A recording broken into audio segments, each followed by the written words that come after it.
number one, set boundaries with love.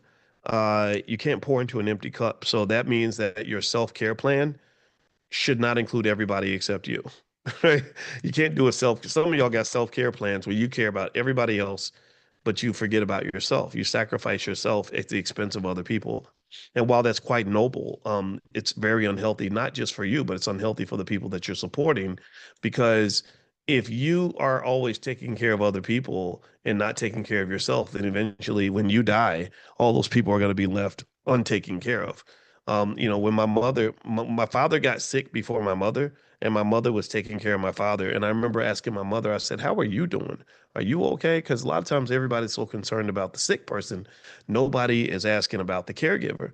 And when I look back on that, that was really an interesting, almost profound, almost prophetic discussion we had. Because a few months later, right before the All Black National Convention, literally my mother was excited. She went to the one in 2021. They had an amazing time. It was the first. It's her second convention. She went to the one in Louisville that we had in 2018, I think, or 2017, and then she went to the one in Orlando in 2021. She had so much fun that she was super pumped up to go to Charlotte. We were in Charlotte in 2022, and she was packing her stuff, and she asked me to fly with her. So I said, "Okay, Mama, no problem. I'm gonna come down there and I'm gonna fly with you. Anything for Mama. You know how it is.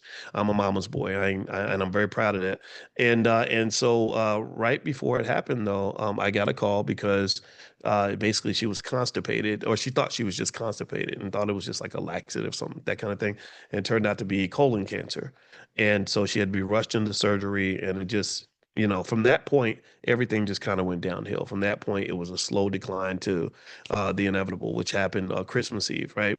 And it's really interesting because before then, my mother was the healthy one, right? And my father was the sick one. So what happens when the healthy one becomes the sick one, right? And they become sicker than the person that they're taking care of. That's like it blows your mind, right? Because you're watching everything just crumble right in front of you, and everybody has to take on different roles to kind of process things. A lot of you have seen this up close, right? So the death of mama is something that's just not normal. It just doesn't feel normal.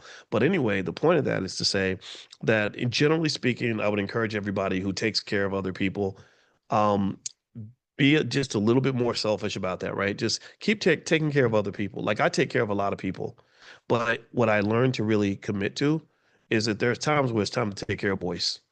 There's times where it's like, you know what, Boyce ain't trying to be everybody's superhero right now. Right now, Boyce is inaccessible to anyone and everyone.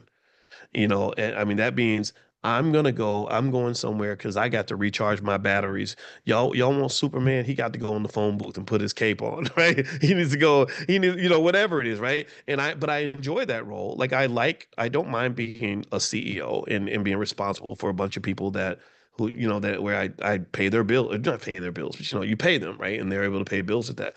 I don't mind being responsible for a family. I consider that a source of pride. I think where I come from, a lot of your manhood is measured by your ability to take care of and provide and protect other people. That's where I come from, right? That's my biased view of manhood. I love all those roles. But one thing about that role is whatever role you choose, if you're choosing a role where you're really, really providing and taking care of other people, if you're the nurturer and taking care of the sick and all that, you have to have some space for self-repair.